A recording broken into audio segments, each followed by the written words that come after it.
Let's do it, baby. Oh, yes. It is a good old-fashioned Monday, January 11th. Welcome to our Little Living Room Sports Talk. Kim McCauley. We've got the great Zach Rothenberger here. I'm hoping we have audio this time, Zach, after a little snafu on Saturday. When I say we, I mean me. Screwing that up. But it's great to have the show cooking tonight. I'm going to reuse my material because no one watched the show on Saturday because we had no audio, so it's proof. You're looking sharp, man. I don't even know what this guy is doing the show now. Oh, yeah. Well, I didn't mean that. I meant the cut and the hairdo.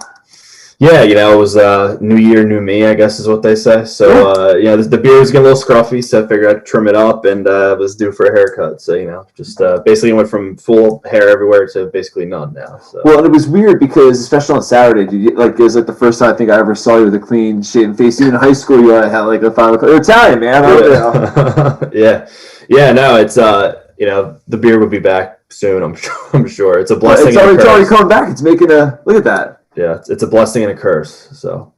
Yeah, well, I'll tell you. So is loving football because that's where we're parked in there all day long, Saturday and Sunday. But a lot to break down tonight, Joe. Obviously, we got mostly NFL chatter. We got the national championship though tonight. We'll talk about that. Hockey's around the corner. Yeah. Little Mojo Monday. And I actually got an NBA point I want to make before the show ends. So, I'll tell you, at that point, you want to, and obviously, like I said, we'll diving into all the breakdowns of the games this weekend in the NFL. But do you want to do a little clickbait to get started, Zach? Oh, yeah. So I'm going to piggyback my clickbait from last Thursday, I believe it was, with the whole Chase Young thing. So, Kieran, didn't we not call it that there was going to be another article today about, Chase Young and Tom Brady meet up after pregame trash talk? Just basically keep on belaboring the point that Chase Young, had a little bit of trash talk, which, if this was any other quarterback besides Tom Brady, they're not making a big deal. But because it's Tom Brady, this is what they do, and it's just straight clickbait. I hate this stuff. Yeah. What's there to learn from this? Nothing. And as you're writing that article, you're just wasting your time. This guy wrote it at 7:57 in the morning yesterday. Waste of time, dude. Don't do it. Well, and it's just one of those things where I feel bad for sports fans because when I was a little kid, I used to click on that stuff thinking you actually learn something, and you won't. Oh, yeah. You know what I mean? Oh, yeah, me too. It's spam for sports minds, basically. Yeah, it really is. It should just go straight into your junk mail if that was a thing with articles. But there isn't. So you know what we do? Best next thing is we put a little clickbait. That's all right. We just keep calling it out. So we're doing we're like the neighborhood watch of clickbait. Exactly. I love that. All right, I'll tell you. So I'll stick it in the football circuits. It's funny. Never mind, I'm not even gonna say what I was gonna say. But it's probably first of all, I feel like it's never good to say that. And then go on to say whatever you're going to say, because then whatever you're going to say next, everyone's just going to start picking it apart, thinking, like, what the hell was he going to say? And, like, how does it inappropriate relate to what he just said? Like, all right, but let me just get to my clickbait, and we'll move on. All right, so my clickbait, Zachary, was the old angle that's funny, that, when you're talking about revenge games or rematches, things of that such. I guess this kind of fits the bill in the sense that it is a reunion between Kareem Hunt and the Kansas City Chiefs this weekend. I don't think, it was a breakup that really either side saw coming until, all right, whatever. I'm not going to sit here and talk about, right? Okay, but I just saw this tweet, dude, and it's like, to say, forget about I'll read this out. Well, I'll attempt to read because I apparently already screwed up the first word. I got the tense wrong. But forgot about this angle. Kareem Hunt returns to Kansas City seeking to topple the team that gave up on him. Tony Grassi. He gave up on him.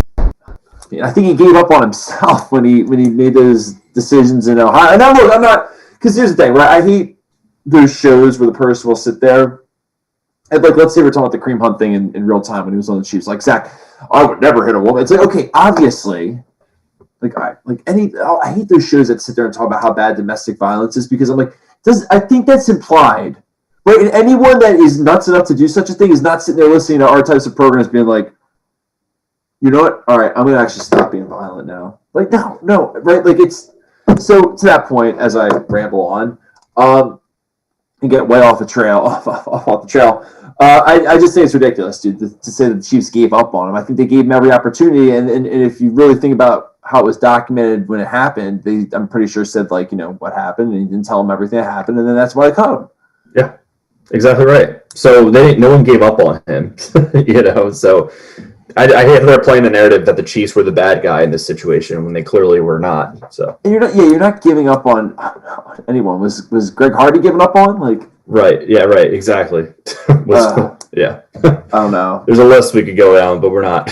No, we're not. Hey, we got the chat cooking. We got Trust. We got always number one fan cooking. Oh, there you go. I love this. Oh yeah, we got the chat. We want to hear from the chat. We want to hear what you guys thought. I forgot to add that in there at the beginning of the show. We got to hear what the chat's thinking for the games this weekend, and just the football world in general. And to that point, I'll say let's start because I have some bullet points that I wanted to make, and it's funny, Zach, because I remember, and I'm not trying to pick on you here in the beginning of the show. It's, by the way, I hate January because my skin starts getting dry and like my hat, like I'm getting itchy up here. But anyway, oh yeah, I know I gotta get a haircut again. But anyway, I thought it was funny because I remember when we first started doing the shows, you had mentioned something just when we were having a conversation about like would it be possible maybe possibly send the show notes over like the night before, or like just like wherever our talking points were going to be the night before, so we could like maybe push some things out that morning.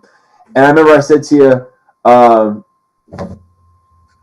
oh wow, looks like cheese ball fingers. Oh, I love that. I love it. Little cheese talk. But anyway, I was saying to you, you were talking about Zach, and you were saying, why don't we do that? And I was saying because there's so much stuff that happens over a 24-hour cycle, and I feel like look no further than what happened with the Eagles today, right? We thought today's show is literally just going to be all playoff recaps, and then here we are. We're sitting here, and Doug Pederson gets fired 2 hours before the show starts. So it's like, you look at this NFL world and how fast it moves, and I almost feel like that takes. We'll get to the games. Do you want to talk? I mean, did you want to talk about it first? Do you want to talk about it? I mean, I don't know. I'll defer to you. We can go with the monkey in the room, the Doug Pederson first, since that's pretty hot on the hot stove, I'd say. So. Yeah, I mean, it was bizarre too. So you see, Rappaport tweeted out. I guess it was obviously right after he got fired. But like, and there was, I was going to say, I guess Chris Borderson had the report, I guess it was over the weekend, saying that Doug and Eagles owner Jeffrey Lurie didn't have a great meeting their first go around, and they were going to have like a second one. Honestly, it sounded like a high school couple that was like, well, what's going on with them? And it was like, well, nothing's going on right now, but they're going to have another conversation. Maybe they'll get back together. It's like, no, that couple's never going to make it together. But, looking at Rappaport's tweet, and I think this is the undercurrent of this whole thing, Zach, right, is like, I think a lot of people want to know why. This almost has like the flavor of a murder to it, right? Like a death, right? Because it's like, what, like so young, so what? Like, and it's kind of like so fresh off the Super Bowl, so fresh off of an Alshon Jeffrey drop, and right, possibly beating the Saints. That's the taste today, right? That's the and then obviously then you look at what the Eagles did this past year and even really last year too. It's like it's hard, right? Like I think basically where I'm going with this is no one. Well, I think we all have our ideas of like, and I think most of them lean towards the same direction. The general manager, but I was going to say I think a lot of people are wondering why.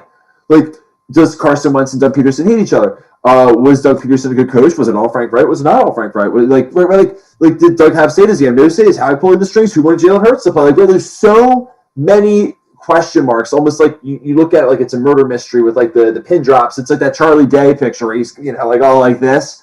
That's what this feels like, and I don't know. I need to see Doug coach another team. I need to see what the Eagles do next year before I really can comment. I hate that because I don't want to sit here and say it's funny. I like what the chat was saying. Do you think Pederson left so Wentz will stay? I don't think. I'll change the phrasing on that. I don't think it was a sacrificial type mode. I think if anything, there had to be change. He wasn't getting rid of the GM, so it left the quarterback or the coach to make it work. They can't move Wentz on that $30 million contract, so the coach, didn't. And to that point, the coach wasn't happy with how he doesn't have any say, and that's where we are. That's at least where I'm at. I don't know what you think, Zach. Yeah, no, I think you're right. I think it seems to me that from trying to piece things together,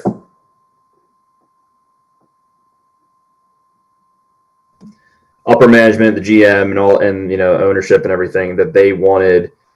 It seems to me that they want Wentz, and Doug didn't. And as we saw, that's why Wentz got benched. Hurts playing, and it just seemed there was an extreme disconnect there. And my question is, I wonder what's going to happen moving forward with Wentz. Is that relationship with the Eagles and the team so far gone now, or was it mainly with Doug? And like, can they move forward with Wentz as a quarterback, or is Wentz still salty and wants to move elsewhere?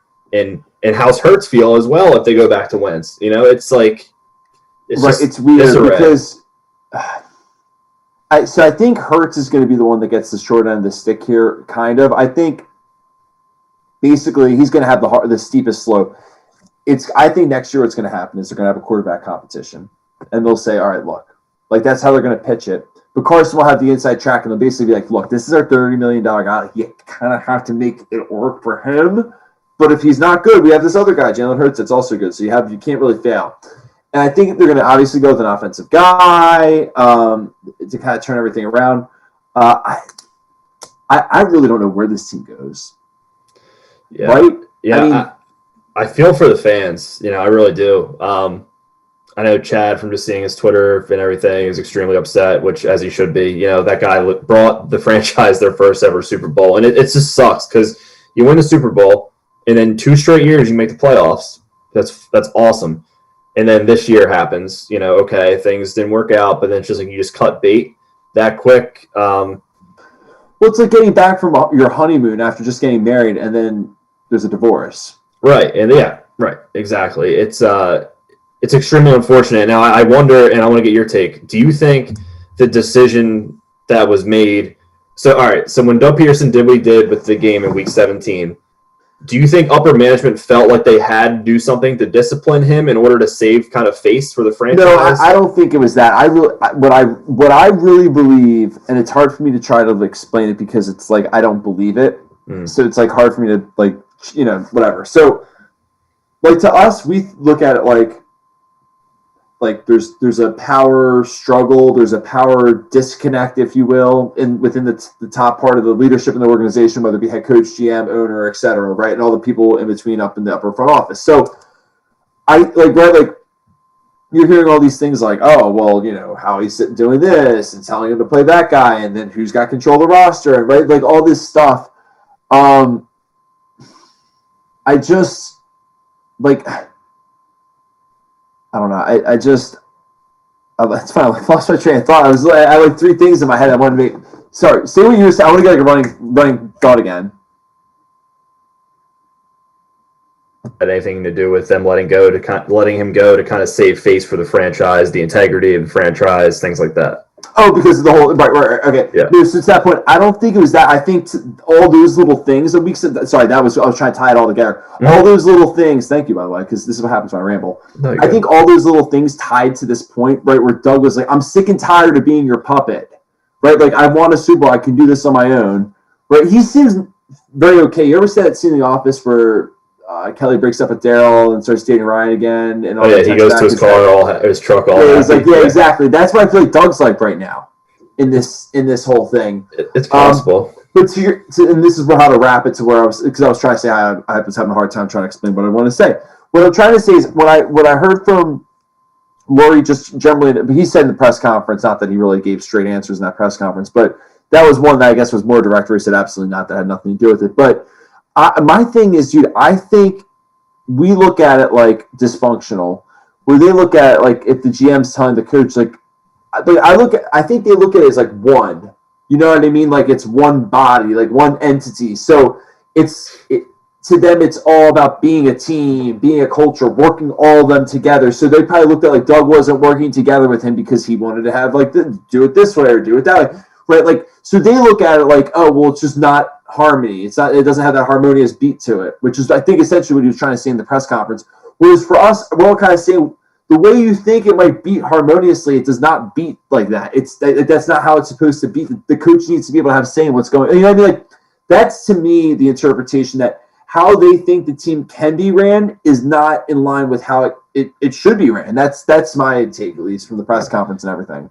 Yeah, it's almost, to me, it seems like, Doug Pederson is your director, talking in corporate America terms, and it's almost like the VPs were micromanaging the director, and the director earned his right to be able to make certain decisions, and they wouldn't let him, so he got fed up, and that's what caused the fracture. It just sucks because, he's got the statue out in front of the stadium, and like I said, the Super Bowl, and it just seems so shortly after, but I get it for sure, but this almost reminds you of like when you were in high school and there was a couple that got in a fight and it was like maybe the first time the kids were in high school and they drank and they got in this fight, and then they broke up after that because of a few words that were said that one night. And everyone's kind of like, the friend group's like, you sure you guys have been dating for like 6 years, like in middle school? Like, you don't want to break up over this. This is stupid. Like, that's kind of, but the thing is, and to tie it into what the chat was asking too, like, do you think this was more on Wentz this year, or do you think it was more on Pederson? I don't know. Because it was just bad all across the board. I think personally, I would start by saying it was the GM setting them up with a carcass or a roster around that, both of those guys, that they're both destined to fail with what was around them. But I think when you step back further, it's like, because I don't know, it's so hard to say, because what if Howie's giving Doug the guidance, and then or the command, I should say, and then Doug's not listening, but maybe there's so many layers to this that we could go down so many different snake holes. I think rabbit holes, I should say. Whatever. Are there snake holes? Yeah, there are. No, there's not. No, yeah, I'm sure there are. Exist? Yeah, I think so. But anyway, yeah. So I don't know. I just think that there's so many layers to this that it's hard to pick out. But I think, and Joe and I were talking about it before the show, he put it best, like, we're going to learn things after this. You know what I mean? Like, we're going to find out things about, like, now what? Right? I mean, I don't know. And I have to think how he's going to be on a shorter leash if next year there's fans in the stands, because they're going to be pissed at him. Oh, yeah. No, I would tend to agree for sure. I almost wonder where Wentz's head is at, if this decision makes him still want to stay in Philly, or if he still wants to go elsewhere. And if he does stay, I wonder, we've seen teammates. So I don't know. It's interesting. But like you said, if they do have a QB competition, to me, this reminds me of the whole Trubisky and Foles thing. They pay Foles $18 million, but at the end of the day, they got to go with Trubisky, because Foles, we saw what happened this year. So it's interesting moving forward. Like, yeah, you hit it right with Joe, that you're going to learn a lot. So, well, no, that was funny. That was what he was saying. Yeah. And I'm looking at the chat too. I love what they're saying. Like the I'm breaking up with you, and then the old Seinfeld about having the hand. Yeah. But I think and looking to, but I think the Eagles, right? I totally agree with this, with how the Eagles made Doug look bad with all these leaked. Doug wanted this person on his staff and that. It's very weird what's going on. It reminds. I saw Elmore Gage tweet this, and basically saying it reminds me of like a 7th grade girls lunch committee running the Eagles. And it's a party planning committee. But the thing is, at least, I mean, this is my interpretation of it. I could be wrong.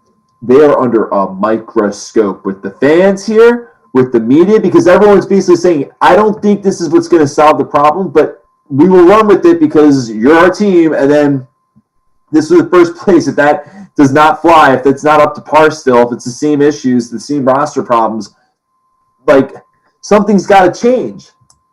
Yeah, and the culture is big too, because we were talking about a couple episodes ago about how, players coming out and saying how unhappy they were, the body language, how they were talking after that game. Yeah. And it was clear that there's a culture issue there, and we're going to find out if that's Pederson or if it's above Pederson this coming season. Yeah. I don't know. Do you want to jump into the postseason this year? Yeah, let's do it. All right, so let's get the old playoff tree. All right, I'm done. Did I do that last week? I don't think so. I thought I sang a little bit last week. It was good. I can't remember if I didn't. I'm trying. Sound like Andy Bernard. It's nice. Yeah. Oh, no, Ed Helms has a hell of a voice, though. He's extremely talented. He really is, isn't he? Yeah. Mm-hmm. All right, and speaking of that, there's 8 talented teams left in the pool. Zachy, all right, so...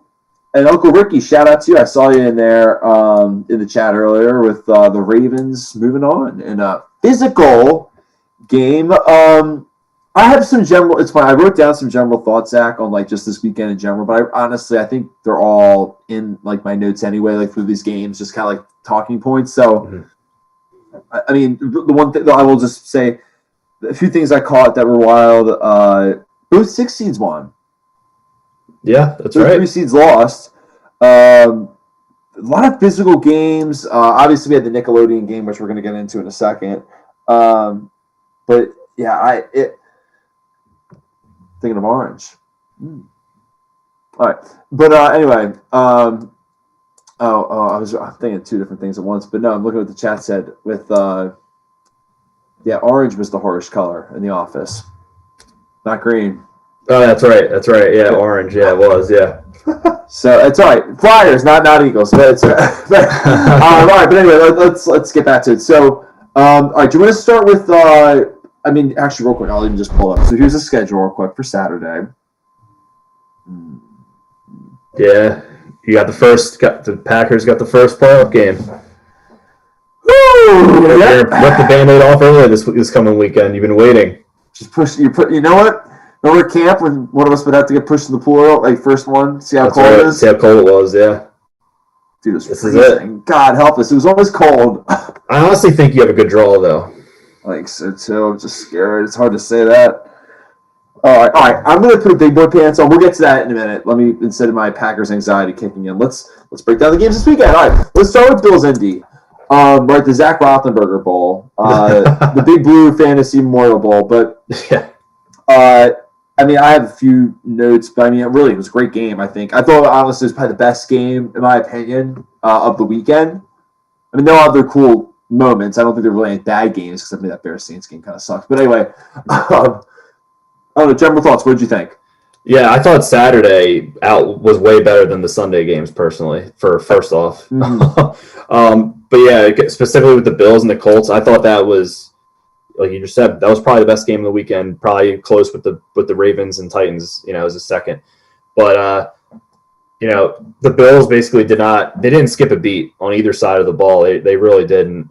They pretty much handled the Colts running game, like we talked about, and Phillip Rivers didn't play a bad game at all. He really didn't. No, it's funny. He's what kept them alive in that game. It's funny. He really did. Dude, he threw 46 times. Yeah. He was 27 for 46 with 309 yards. That's not horrible. No, it's pretty clear that his arm is not what it used to be as far as a strength and velocity and, ball flight perspective. But, he looked good and he battled really hard, and it's unfortunate because this seems like the norm. And a lot of people feel this way about Rivers is that, they lose, they come up short every season in the playoffs, which is unfortunate because if you look at his career numbers, he ranks up there with some of the best quarterbacks of all time.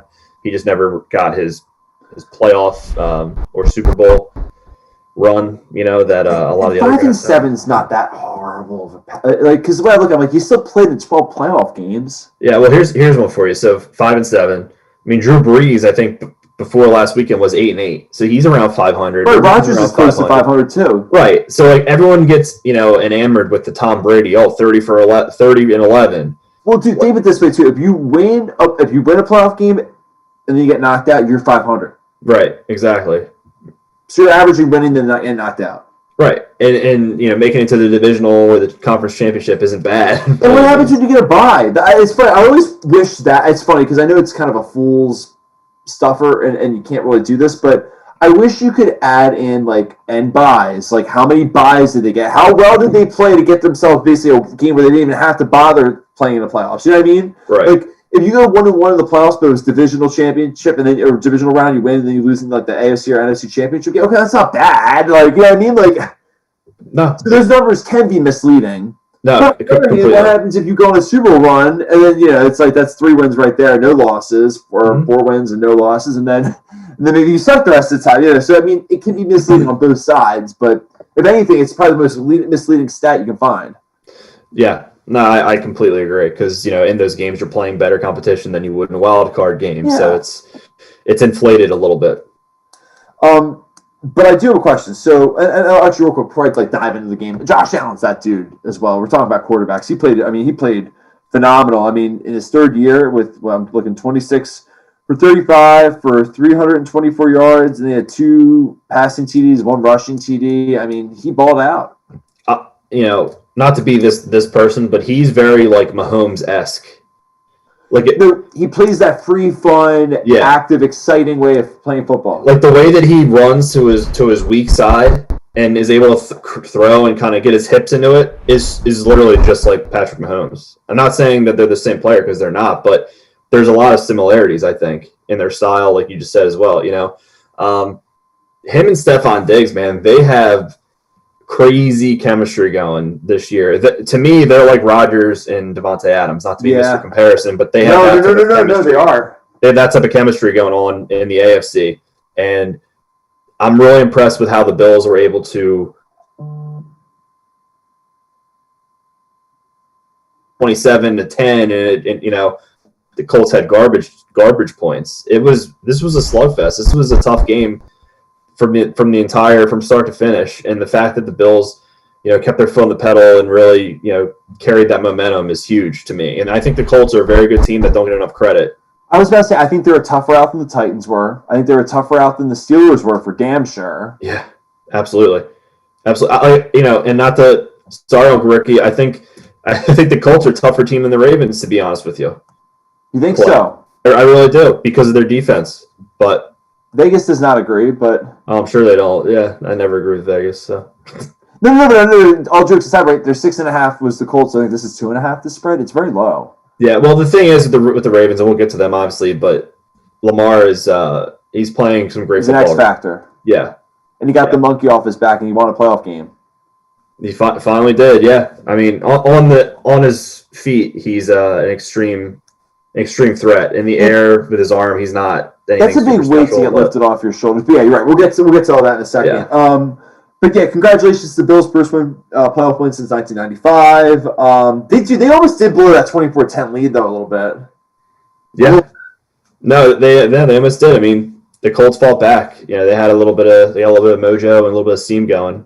Like I said, with Rivers and him and T.Y. connected a couple times. So it was pretty impressive. And the tight ends, Jack Doyle had a game. Yeah, he did. It's funny because I was just looking down at my sheet here because there's so much look at for all these games. But the one thing I added for all 6 of the games this week is what next for the team that got knocked out. I always think that it's fair, right? Because you might jump on this podcast and be relatively suicidal if your team got knocked out. I wouldn't blame you. But you want to hear answers. Now what, right? And we can't maybe give those all to you, but right, especially for a game like the Colts, how do you feel? I mean, you probably feel hard because, like you said, Zach, they're a good team, but now what, kind of a thing, right? And we can dive into that one now, or we can wait. It's up to you. No, I think the short answer is really it's interesting because I think Rivers came out and said he still wants to play before that game. I mean, obviously he reevaluates everything after the season. But he was on a 1-year deal, as we know. So, and he doesn't seem like someone who wants to keep bouncing around, right, like some other quarterbacks might. So it's interesting for sure. I don't know if he is the guy to be there next year just because of his arm strength, which was pretty visual in my opinion in this game. Or lack thereof. Yeah. And then, but on the flip side, look at the Colts. Is the first time winning 11 games since 2014. Yeah, no, that's huge. I mean, it was a great season for them. Could you imagine they had Andrew Luck with this? Like a healthy Andrew Luck? I know. They'd be a really good team right now. Yeah, I mean, the addition of the DeForest Buckner in the offseason was huge for them. And definitely. Their defense really stepped up this year. No, I totally agree. And then I guess my question. Oh, it's Saturday night. Dude, this hat is killing me. But my hat hair is so bad I can't take it off. Plus, it's game week. Did your confidence at all slip with the Bills? Did it stay the same with the Bills? Did it improve with the Bills because they won that game? Kind of where are you at with them? My confidence stayed the same. If anything, it was a little bit. It made it legit. There was more. They legitimized my confidence, I think, this weekend. That's fair. And I'll almost try to ask the question by answering it, and you tell me if you agree or not by this take. Because, like you said, they beat a really tough team, a good team, a team that would beat you if you don't show up, especially when they're loose and have nothing to lose. So the fact, really, however you weather off the Colts in a game like that, that's a good win. When really there's question marks around your, not really, but there's it's your third-year quarterback that's never won a playoff game. That last year was kind of shaky, right? Like you're at home, right? There's the pressure of winning in front of the fan, so I don't know. Yeah, no, I think they're gonna. I think they can make a serious run for sure. And we were texting during the game, and when I was at the Bills game last year, Josh Allen did not look half as good as he has this year. His improvement and growth this season is astronomically different. I've never seen anything like it, honestly. Well, isn't that what's crazy too? I feel like they're making jumps. Like Deion Dawkins has been awesome on their offensive line. I mean, they've drafted well and they made good free agent acquisitions like Micah Hyde from Packers. Yeah. But right, no, but seriously, they've made good acquisitions, and then they've also, I don't know. I just the home field advantage. I kind of just wish they were hosting Kansas City just for the fun of it. You know what I mean? Oh, I know. Well, hey, you saw the fans. When they showed them, they were standing up, banging on the back of the seat. I saw banging on the thing. I was thinking about you because you can hear that bang, that ringing of the aluminum off the whatever it would be. Yeah. Oh yeah. Still a migraine from that game.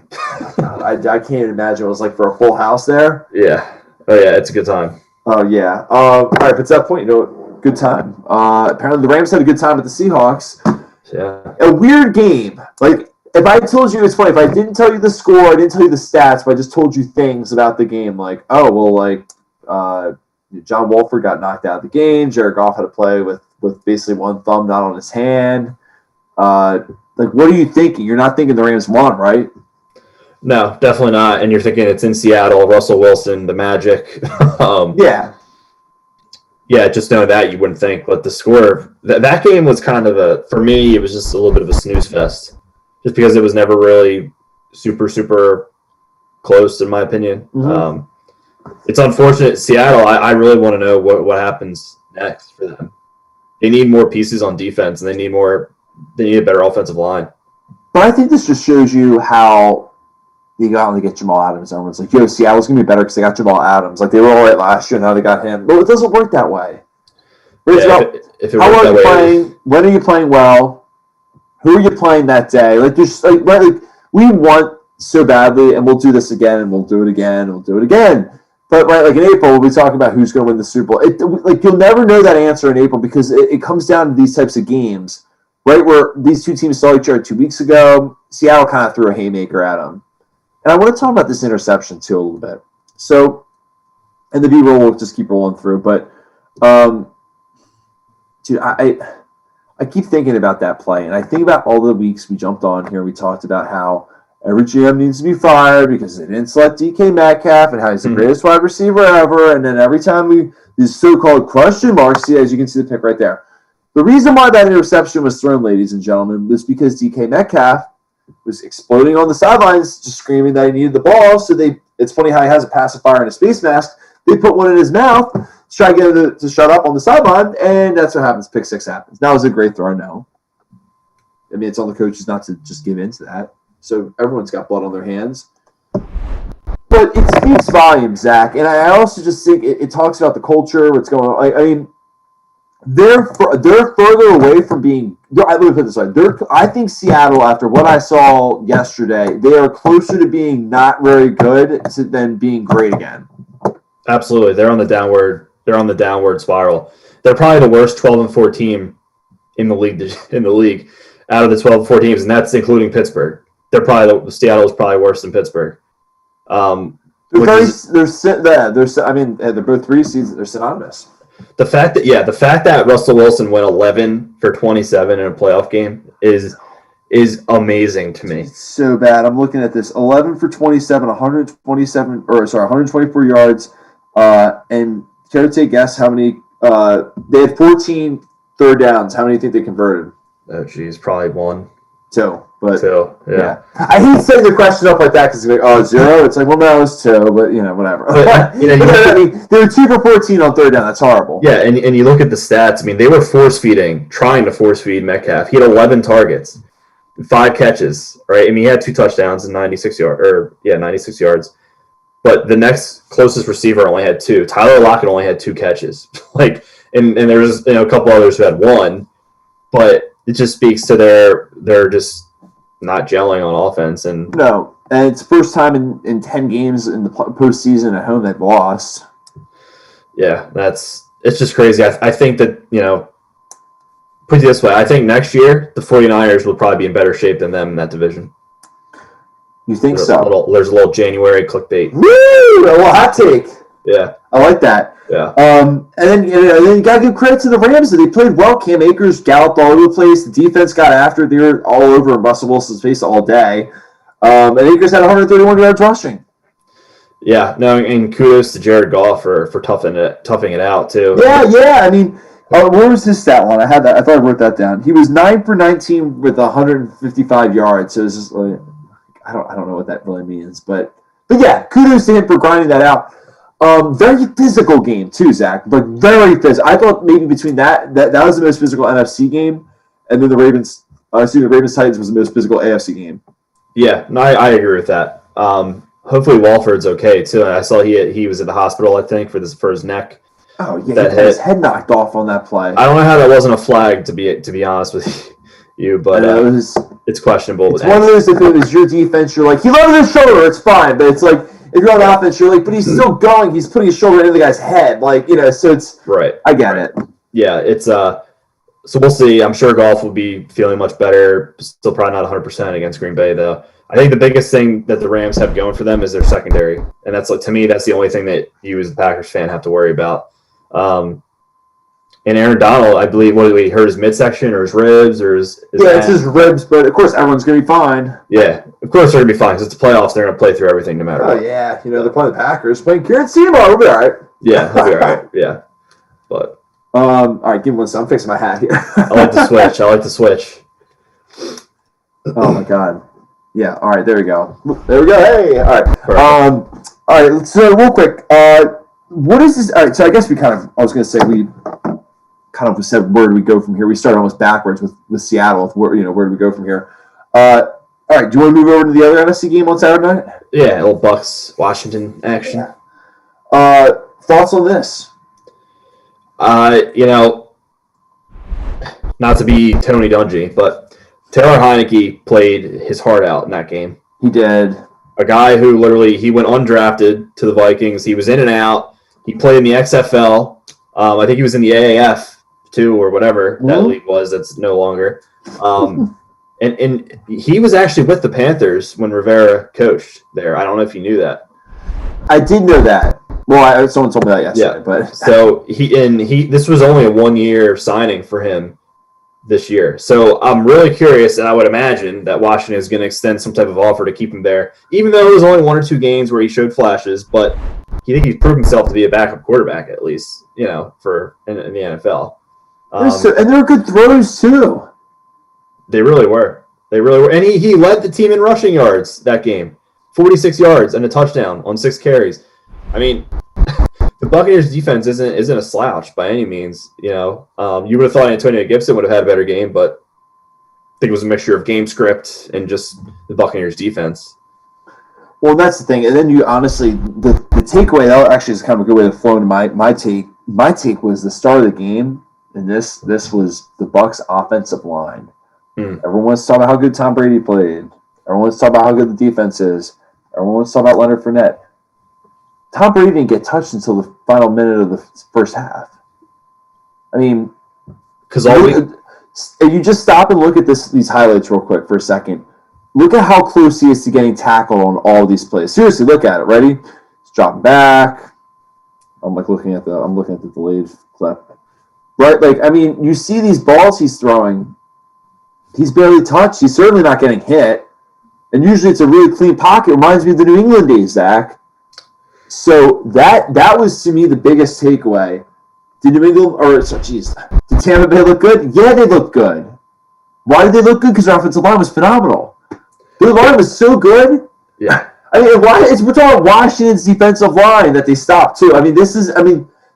To me, that was what I bit down on. That's a problem. That's a huge problem. If their line plays that well and Tom Brady's got all day to throw, good, that's going to be a problem. To those receivers, yeah, absolutely. Yeah. Antonio Brown, another touchdown. That's 5 in his last 4 games.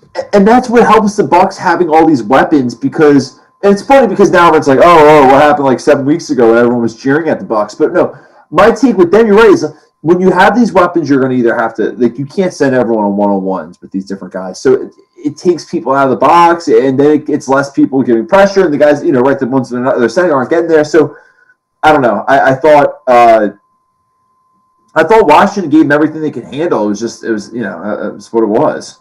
Yeah, I think Washington, with everything they had going against them, and I sound like a broken record, but with everything that team had going against them this season, there's nothing but high praise from me with the Washington football team, from Ron Rivera, the players. Chase Young is going to be scary. I know it's hard for a defensive end, in today's game to be consistent every year. Like, you have to be very special to be consistent each year to be in the top 3, top 4 every season with sacks and disruption. But I think he's that guy who could be there and up in that rankings each year. You know, but to your point about how defenses have to adjust accordingly with those weapons, it also frees up the running game. I mean, Leonard Fournette had probably one of his best games of the year, 93 yards, touchdown. Yeah. 19 carries. You know, it's scary. It's scary moving forward. And they play the Saints. Yeah. Mm-hmm. Saints are going to have their handful. Real quick, before we jump into that, let's do the whole, like, where does that leave us with Washington, right? Mm-hmm. I mean, obviously they could sign Heineke to a backup role or whatever. Yeah. I mean, I don't know. Is Alex Smith coming back? Are they in the market for Sam Darnold? Like what? Like, where are we with them? And I know it's a really awkward question because you don't want to poo-poo on the Giants' future and say, like, oh, well, Washington, it's now their division to lose. Like, I don't know if it is or not, but I would say I would look at it like they're in the driver's seat, then you guys. It's like Dallas is as close to you as you are to them. It's very close all throughout, right, in my opinion. Right, and then I think there's a drop with the Eagles with everything going on. It's hard for me to say what they're going to be when it just seems like they're that chaotic with what's going on. But anyway, where does this leave us, Washington?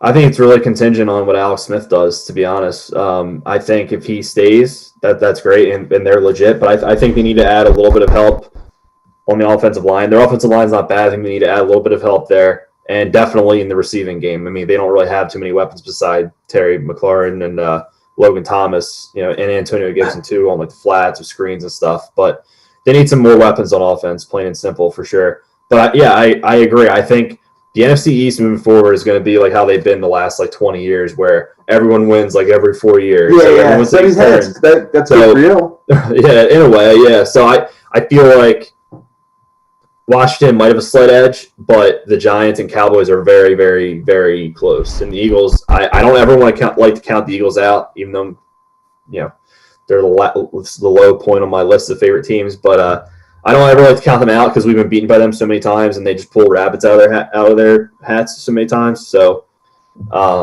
it's hard to tell. But Washington's right there. I think they got their coach for the long haul, for however long he wants to coach, to be honest. So yeah. And what about you? Do you think Heineke could be a potential starting quarterback, or do you think he's just like a backup guy? I think he's a guy you feel good about as your backup, maybe. And it also could have just been. I saw Kyle Kendrick pitch his first game at Citizens Bank Park, and he pitched lights out. So I mean, I've seen things. Right? That's not a knock on him or his performance. I love his attitude. I just mean let's pump the brakes. Yeah, it's January 11th. I know why you're saying that, but yeah. Taylor Heineke reminds me a little bit of like a Nick Mullins vibe, where Nick Mullins, when he first came in, remember those couple games, he actually looked decent, and then he really came down to earth. And it's like you're talking about starting franchise quarterbacks. It's like going on a 6-hour flight.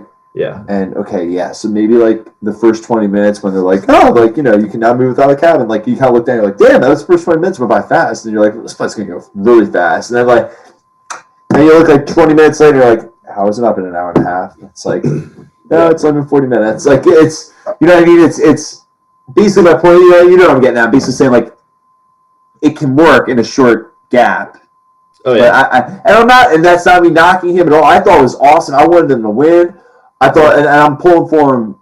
You know, in Washington, I think it'd be really cool if he did win the job. Like I love those types of stories where people getting their chances in their moment. But we'll see. I think a lot is going to happen with Ron Rivera's like first full off season after coaching for a year. I mean, you already started to see the scrub getting rid of Dwayne Haskins. I think there's a lot of different directions they can go from a quarterback perspective. Yeah, for sure. I will say Heineke showed more heart in 1.5 games than Haskins did in his 2 years in that organization. No, I know. I think that was the thing. And the thing is, you can see the teammates responding differently. Yeah, you see Chase Young running down after. I mean, it was a little extra, if you ask me, but you see Chase Young running down the field, celebrating with him after he scores a touchdown. I mean, that's pretty cool. So. Yeah. All right, but let's move over. So obviously, the Bucs have the Saints next week, so we'll talk about that in a second. But let's get over to the Sunday games real quick. Sunday, like just being the Bears. Yeah. I love how that's their little thing at the line of scrimmage. I'm like, this play's not going to work. You know what I mean? Like, is that just me? Like noticing little details? No, I hear you. I hear it absolutely. Sorry, I had to let that out. All right. Whew. Let's talk about a physical game. Good Lord. And it's funny, rarely do we talk about physical games where Derrick Henry is not at all really highlighted at all in the segment, clip, highlight, whatever. I'll let you kick it off first. Shout out to Uncle Ricky, too, by the way, for this one.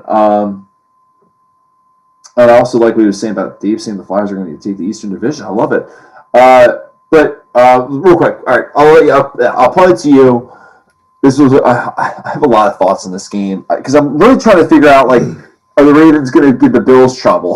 Like, that's where my mind's at right now. But let's talk about what happened yesterday. Yeah, the biggest thing was they shut down Derrick Henry, and like we said before, Derrick Henry is the Titans' offense. And Ryan Tannehill, while he's had flashes of good games and he's been decent, he did not step up to the occasion and lead the team to a victory when their MVP type candidate offensive weapon was shut down. So basically what happened was, from the Ravens side, Lamar Jackson was just running all over. His passing wasn't the best, but like that doesn't need to be when he's running the way he was. He had 136 yards rushing on 16 carries and a touchdown, and notably that long, 60 yards, 50-yard run that was just... Looked like he shot out of a cannon on that third down. Yeah, it looked like he was going to get tackled for maybe a 15-yard gain, and he takes it to the house. It's like the Titans just kind of gave up, it seemed like, a little bit. Yeah, they looked less physical, I thought. That's for sure. Which is weird to me because, it's the playoffs, you're at home, you actually have fans there, a certain amount of fans there, and it was a letdown. Yeah, it was. And it's funny because I saw, Lamar had what? He ran for 136, he threw for 179? Yeah. I think it was. Let me look at that. Yeah, 179. Yep. And then, what I thought was really interesting? I saw Kyle Brandt had this stat on Good Morning Football today, which is a phenomenal stat. Okay, so 22 different Ravens on defense had a tackle on Derrick Henry. And 20 of those were solo tackles. Wow. So, I mean, that paints a picture, right, of how one guy, they were able to wrap, bring him to the ground. Like, that's huge. You have guys bringing him down 1 minute. Like, it's not the whole guys committing to that. I mean, that was huge. I thought they plugged the gaps well. My question is, I'm not trying to just keep wrapping this back to the Bills. I guess my question is, when you play a game like that, how do you get off the mat to play on a short week? You know what I mean? Again, on the road. Granted, not that Tennessee and then Buffalo is super far from Baltimore, Maryland. It's like an hour flight each way, but I don't know. You know what I mean?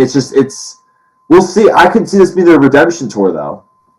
Sorry, Uncle Ricky, but this seems like the type of game where they put all their eggs in this basket because of what happened last year and the stomping in the middle of the field and the trash talk and Derrick Henry, we're gonna the aggressiveness, and I get the vibes that they're gonna go to Buffalo and the Bills are just gonna air it out all day, but to that point, Marcus Peters has been playing some great football in the secondary lately for the Ravens, so there's a challenge for Diggs in Buffalo. We'll see. It's tough to say. I have no idea. I really don't know how these games are going to go.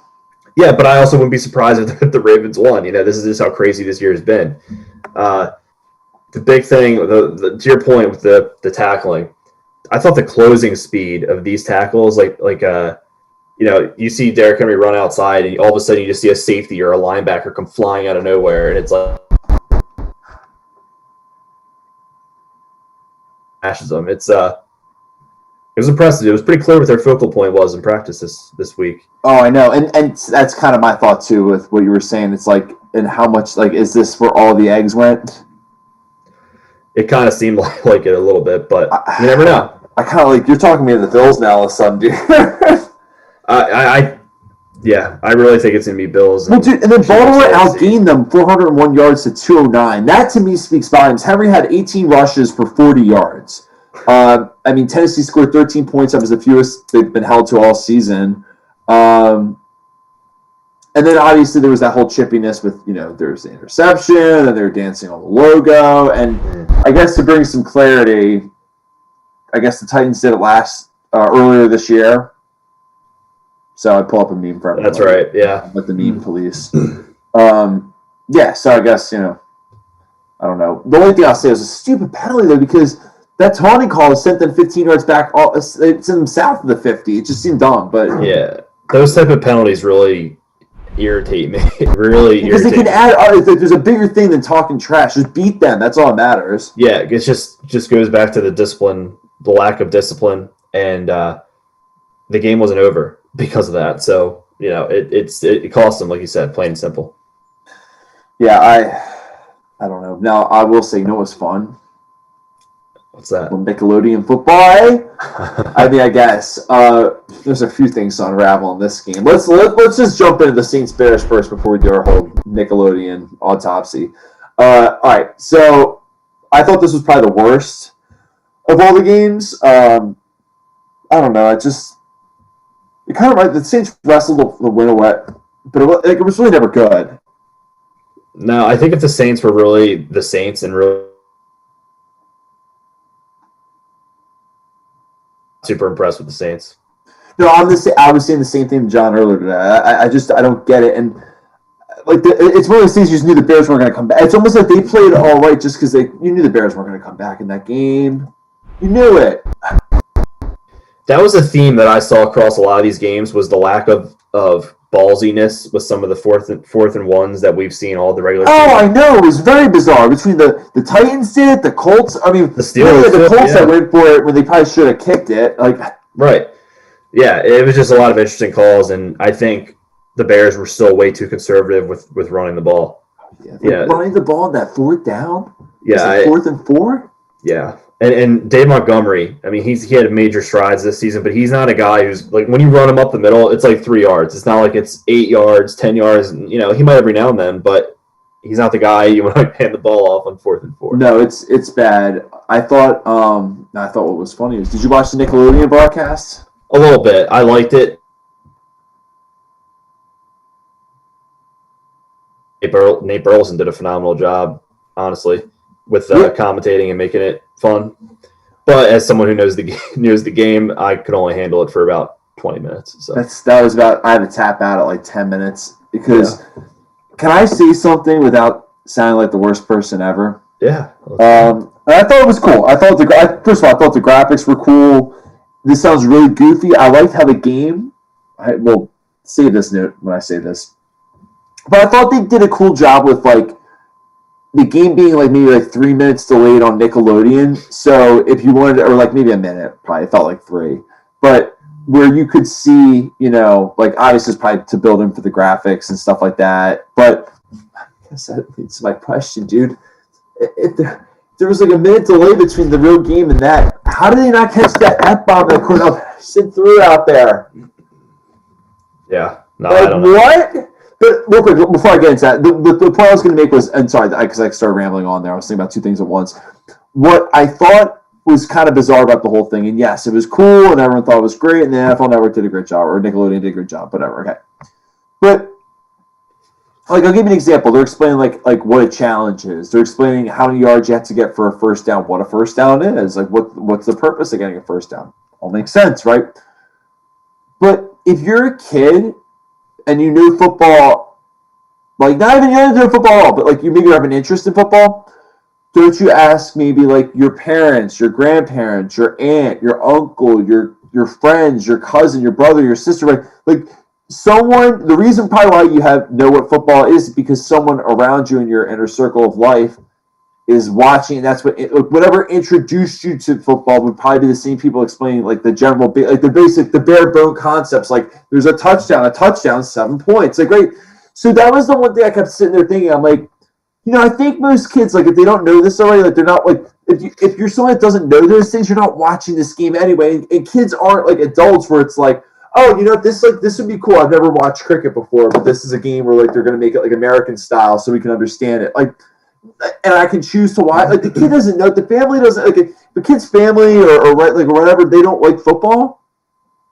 Then and they don't explain these types of things what a first down is. They're not watching this game to begin with.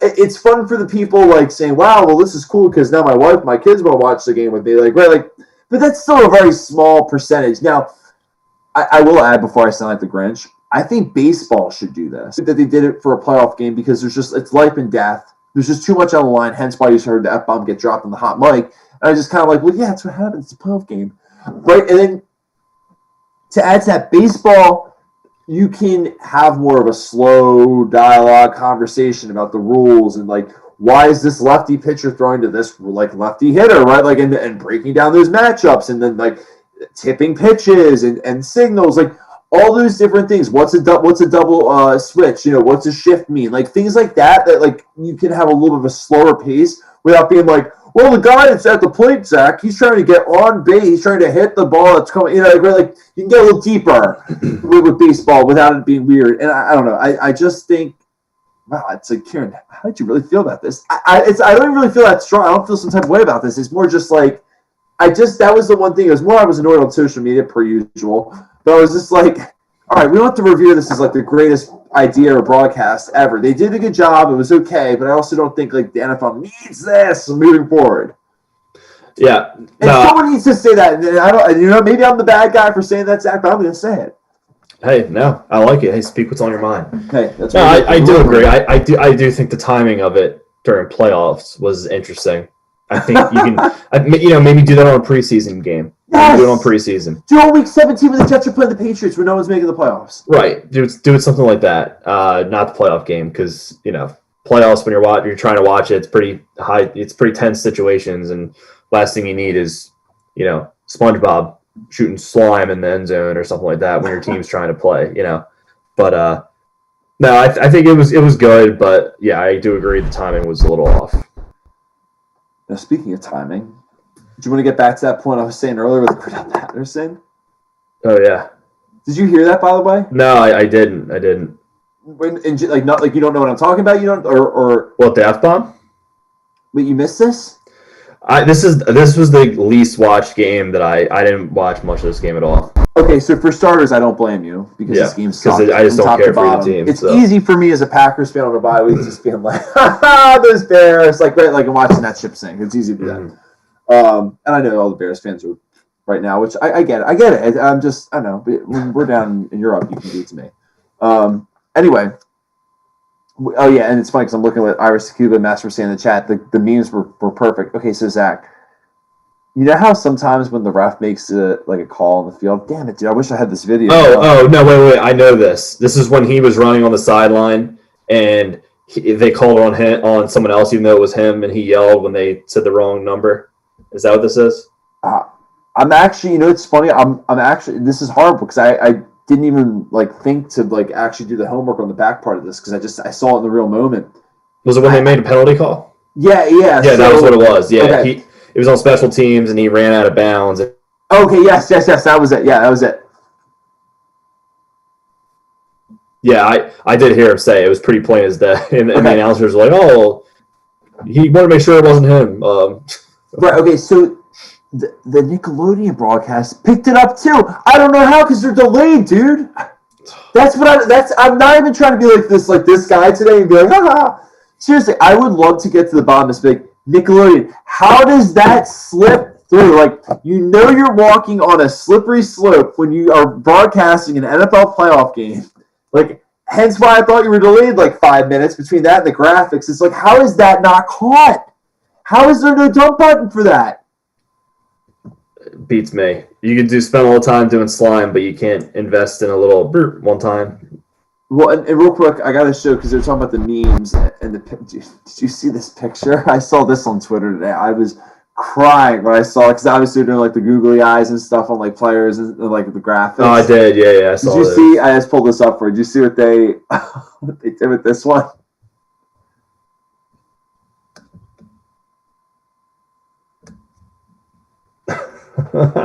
That's pretty good. Oh, that's funny. Yeah, that's good. Pretty good. For our audio audience, because they're probably like, "Oh, this is really funny, guys." A nice dead 10 seconds, and then now you just laugh. They put the SpongeBob bulging eyes out on Cordell Patterson, which I thought was pretty funny. But yeah, all right, real quick, let's talk about the game though for a second, because I feel like we just got swallowed up in the Nickelodeon chatter. But I think it almost speaks volumes about how sucky this game was that we're all enamored with the Nickelodeon chatter. The Saints win. I don't know how convincing. they'll play Tampa, and I think it's one of those things. Like, if you say who's going to win, I have no idea. I don't know if the Bucs are going to get swept. I don't know if the Saints are going to sweep them. I don't know if the Bucs are going to win the third most meaningful game. We'll get to that on Thursday's show more. I feel like, but let's look at the Bears real quick. Now what? Like, doing the whole now what thing. I don't think Matt Nagy's going to get fired. Mitch Trubisky's not. It's almost like the opposite of the Eagles. They're keeping their coach, they're ditching the quarterback. Not shocked by that, but I would say that everyone else is on extremely thin ice. Yeah, I agree for sure. I don't know if Allen Robinson, since they haven't re-signed him yet, I find it hard to believe that he'll be gone. Back. So yeah, he's gone. Yeah, he's absolutely gone. Let's look at the chat real quick. What is your favorite sports moment on SpongeBob? On SpongeBob, mm-hmm. I hate to say it, but I wasn't a huge SpongeBob watcher, so I can't even think of one. Talking about clickbait, Jesus, I know. God. I know. Zachary. I know, dude. You're better than this. What's yours? Well, I was trying to think of sports moments. I'm trying to think of all different ones. I don't know. I think. I got it. It's definitely when The Rock wins in the a little Olympic Games thing. Patrick's got a pet rock. It's like the Snail Olympics or something like that. Oh, okay. And his rock wins, yeah. I thought you were talking about The Rock, like Dwayne Johnson at first. I was like, what? He was on SpongeBob? How's that work? Oh, no. Gary's Rock, baby. Come on now. Yeah. I mean, flexing my pale, skinny Irish muscles. All right, here we go. All right, so to that point, let's wrap it up here. Dude, man, I think the only thing that looks weaker than this is the Steelers. Sorry, that was a poor way of trying to... But... I mean, it's funny because every single person I feel like when I was out and about this morning, just chit-chatting about the game, it was the same tone of, I missed the first 5 minutes. I turned it on. It's already 14-0. What the hell? Is that where you were at? Paint a picture for me what you thought. Yeah, it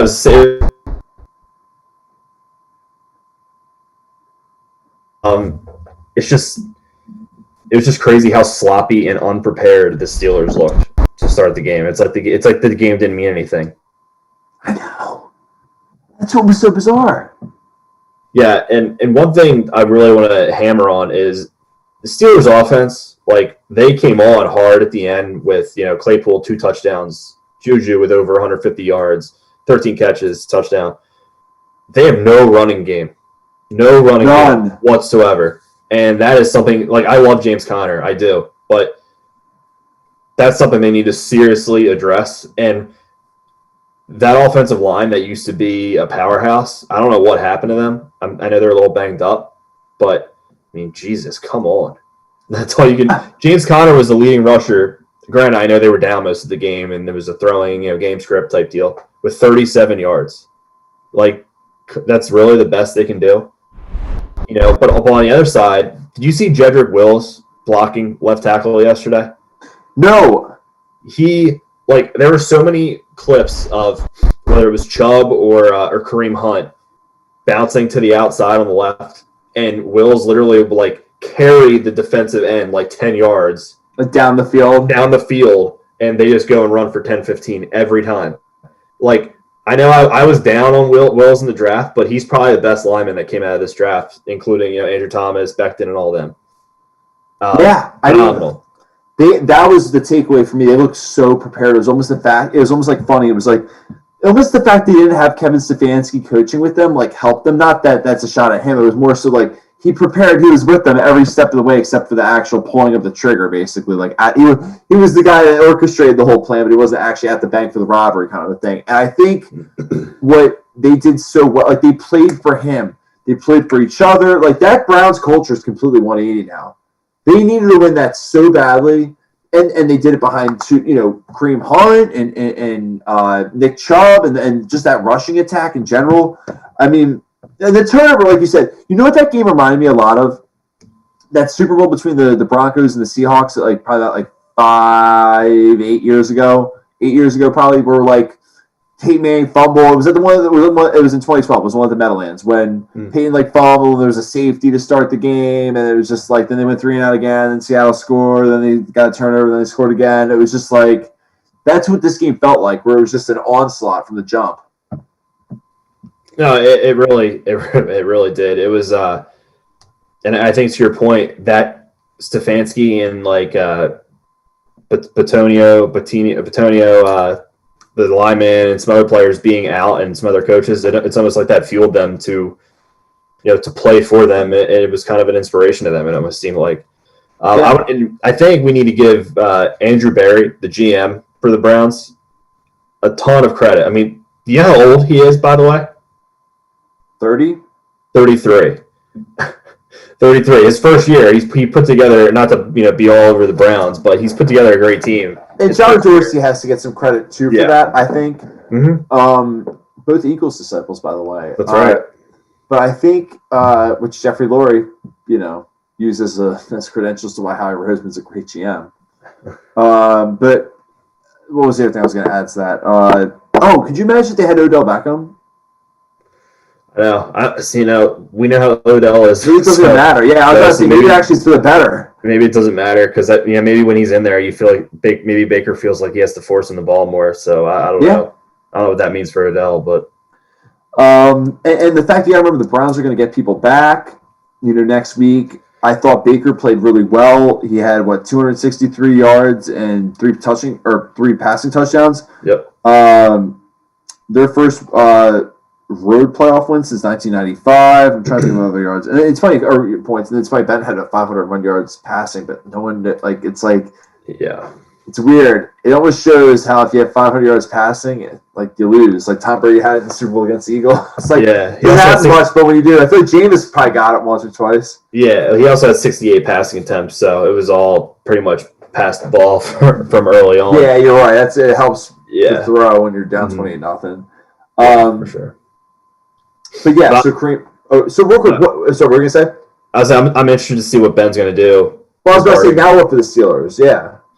Yeah, that's another thing. Like I said with Washington with Alex Smith, I think it's really contingent on if Ben decides to return or not. Because do you really trust Mason Rudolph to be your starting quarterback? No. So, no. This is going to be a very, very interesting offseason from the draft perspective with quarterbacks and the free agent market quarterbacks and potential, trades from that. Well, and it's a quarterback market. Like, there's going to be a lot of them. It's one of those. I feel like we just went through this a few years ago, but it's like another one of those rotations where it's just like, oh yeah, there's quarterbacks to be had. We did, yeah. I mean, last year we were talking about Cam Newton, Jameis Winston, Phillip Rivers, and I think there's going to be more this year to talk about. But yeah, you're right. It's been a quarterback frenzy for sure.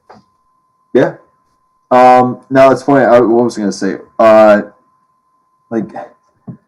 The Steelers, I have a question about because I think to myself that running game is a problem. They didn't make adjustments. That was the biggest thing to me. I feel like people caught on to what they were doing, and no one ever they just never made any type of adjustments. Yeah, in general, the back nine of the season, if you will. Yeah, that you start 11-0 and you finish 1-5. That's pretty awful.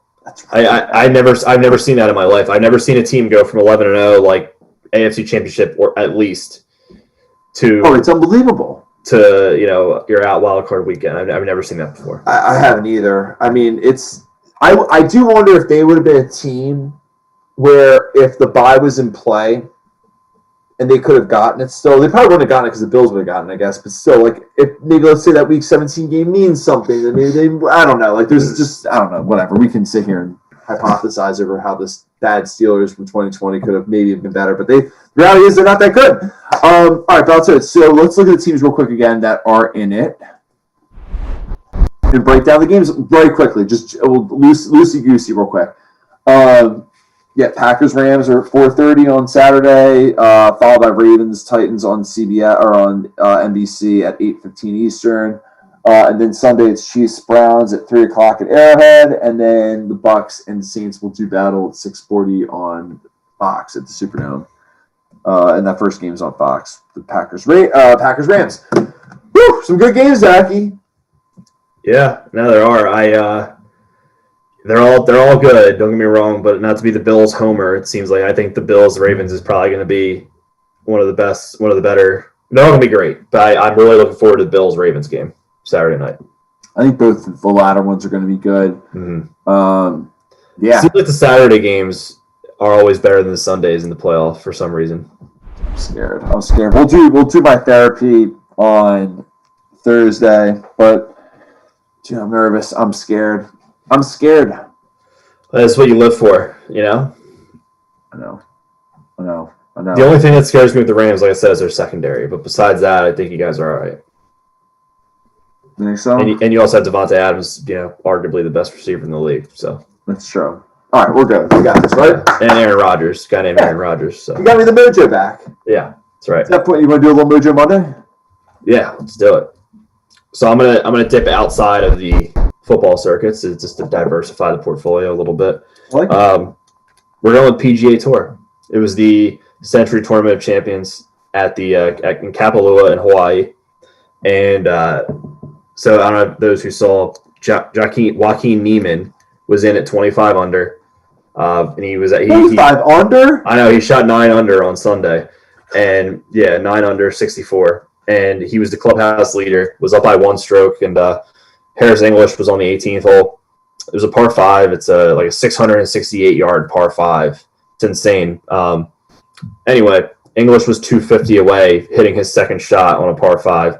He hit his 3-iron within 10 feet of the hole, and he missed the eagle putt, but he made the birdie to force a playoff. So then they go to the playoff. They play that hole again, and long story short, Harris English ends up birdieing the playoff hole, and Neiman parred it. So English ended up winning, but it's cool because this is his first win in 7 years. So usually the Tournament of Champions is if you win the tournament in the year prior, everyone who's won gets the invite to go. But they open it up a little bit to the top 30 in the FedEx Cup from last year because of COVID stuff and people not showing up. So he was kind of a last-minute addition, and he hasn't won in 7 years, and he finally got his win. So that's awesome. Kudos to him. Yeah. And we're getting out of there, little golf circuits. Yeah, for him, course for the playoff is extremely impressive. And then obviously it's a birdie, the 6-footer. He made a 6-footer to win. So clutch moments. I love that. Now I'll flip it back in the football circuits. Or not. Well, I'll tell you, mine's a little cheesy. I won't harp on it too much. But no, I just want to give a little shout out to the Browns and the Bills fan bases for winning those games this weekend. I mean, we all want to sit here and talk about how, well, it's great. It's a cliche story here. It's like, yeah, but that sucks. We never won a playoff game in what, 15, 20 years? I mean, that's a lot of time. That's so much time. A lot of pain. So for both those teams to win and for the Bills fans to experience that victory and the Browns fans to get that win, I just thought that was really cool for both those teams. I'm just really happy that they both got to experience that joy.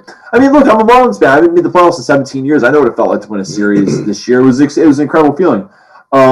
So I just want to give those guys shout out as fans, because when you look at both those fan bases, when I say are they passionate fans, you'd be like, oh yeah. I'd be like, well, they've had nothing to cheer about, and they're still diehard fans. So I think he's got to give them credit for that.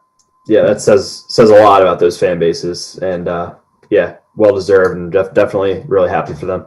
Now, let me ask you this: how passionate are you, Zach, about the national championship tonight? I think it's gonna be a good one. I think it's gonna be good. I'm feeling. I go to LSU for my Masters, but I think it's Roll Tide tonight. Yeah, I think so. Did you see that FanDuel special that they're doing? Oh, I did. Yeah. I mean, I know you did because we were talking about it today before the show, but pretending like I don't know what you're doing in your life, and you don't know what I'm doing in mine. Let's pretend like we never heard about it before. You can always feel like you can always tell when we're having a conversation, like the one or two little areas every once in a while where like we did talk about beforehand, like you can tell. But anyway, as my mouth falls down the stairs, I agree. I think Alabama's going to roll tonight, no pun intended. I just think Ohio State put all their eggs in last week's basket, and Alabama's going to hit them right with an uppercut tonight. So. I think so too. I really think so. Did you see? I'm going to pull up this meme. I was dying laughing, and they were SpongeBob fans. It's perfect. Do you ever see the Alaskan bullworm? Oh wait, damn it! You're not a SpongeBob guy. Nah. Oh, Zach. All right. Well, you know what? Our fans will appreciate this. This is the little Alaskan bullworm shout out. And for our audio people, it's funny. It's the scene where, you can still connect the dots. Yeah. Oh yeah. Yeah. That's funny. That's good. Yeah. That's good. Yeah. No, it's good. It's gonna be a good game. I think we're gonna see if Justin Fields is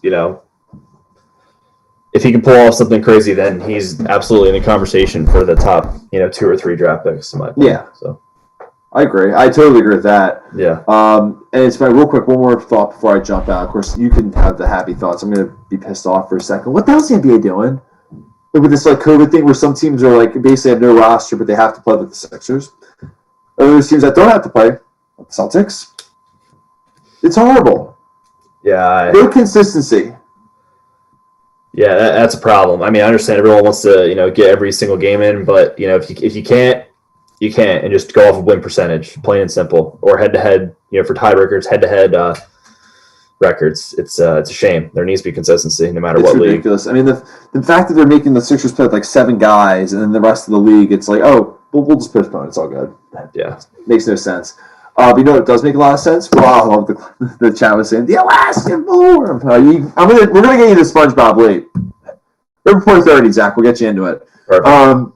But real quick, and speaking of getting people into it, let's get people into our social media world. Follow us on social media, Instagram, Twitter, and Reddit @_GetSidetracked. You can check out the website, www.get-sidetrack.com. And make sure you check us out on iTunes and Spotify for all our episodes that are on audio. And shout out to our Aussie friends out in Australia that are always giving us love on iTunes. We love you a lot. We got to get them involved with the show more. We'll figure that out. We're going to make that happen. And speaking of making things happen, let's get some follows and some subscriptions on Twitch, eh? It's free for the heart to the left, and if you want to subscribe to the right, you can do that. It's free with Amazon Prime.